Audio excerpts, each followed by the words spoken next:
ñu ngi leen di ñaan balaa ñoo seetaan vidéo bii nga xam ne moom la ñuy dugal ngeen abonné ci Gueweul Noble TV seen la boo xam ne yu am solo rek lañ fiy dugal kon nag ñu ngi leen di ñaan ngeen abonné. waaw kay mbokki àddina mbokk réew mi mbokk yi wéy di ànd ak seen bu mag bii di Gueweul Noble TV li ngeen jàkkaar loolu mooy guddi gi nga xam ne mooy guddi Laylatul Qadr gi njabootu sëriñ Massamba Diop Sam àndandoo seen ngeen sëriñ Bassirou Diop imam waxtaan na ci waxtaan wu am solo danañ ci ñëw insha allahu rabbi indil leen ko di mu wax ci guddi gu tedd gi li ci Cheikh Ahmadou Bamba Xaadimul Xaadim bind waaye li nga xam ne mooy ngëneeli bis bi muy lu wax ju am solo insha allahu rabbi leen ñëw ànd ak yéen ci seen bi waaye gis ngeen mbooleem jigéen ñi soxna yi gis ngeen ndaw ñi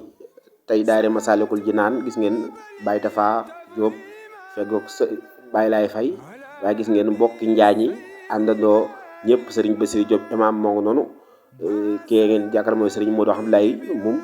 sëriñ Bassirou moom sëriñ Massamba Diop Sam sëriñ Xaadim Diop sëriñ Fallou Marème waaye gis ngeen mbokki soxna yi nin àndandoo daal di dundal guddi gi mbooleem koo xam te ni yaa ngi bërëb bu sell boobu di Daaru Saam génn nga ñëw ngir dundal bis bi waaye ànd ko ak waa daayira Masaalikul Jinaan bu Daaru Saam muy liggéey ba am solo kon mbokk yi nekk ci réew mi mbokk yi ne ci biti réew lii la leen indiloon ci guddi gu sell gi di guddi gu tedd gi di guddi Laylatul Qadr muy dundal leen ko dundal bu am solo ndax mbooleem njabootuk sëriñ Massamba Diop Sam ñi nekk ci bërëb boobu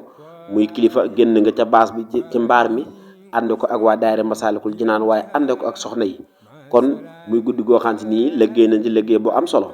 liggéey boo xamante ni kenn du ko fàtte sëriñ Bassirou Diop imam génn ci taxawaay bu am solo bi waaye ci liggéey bu am solo bi mu liggéey ndax ñëpp amee nañ ko njukkal moo jàngal gone yi teete gone yi ban mën a taxawee guddi gu sell gi guddi gu tell gi guddi gu tedd gi muy guddi Laylatul Qadr nii rek la gis ne suñu bokk waa daawaxi sëriñ Modou Boussa ànd da ak waa daawax ñëpp ñu ñëw ngir dundal bis bi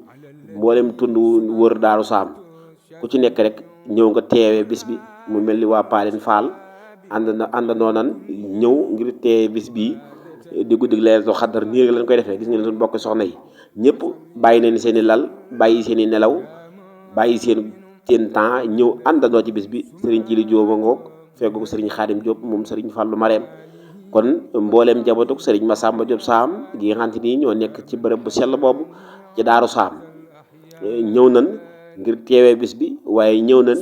te li ci ëpp solo mooy mbooleem gi nga xamante ni gisoo koo seen ci mbaar mi bu yor kurus moo nga yor xasida di durus gis ngeen ndaw ñi kon daayira Masaalikul Jinaan bu Daaru Saam ab liggéeyam am na solo lool ci bërëb bu sell boobu ci kon wéy leen di ànd ak kër gi di Gueweul Noble TV insha allahu rabbi di leen indil waxtaan wu am solo yoo xamante ni sëriñ Bassirou Diop def na ko waaye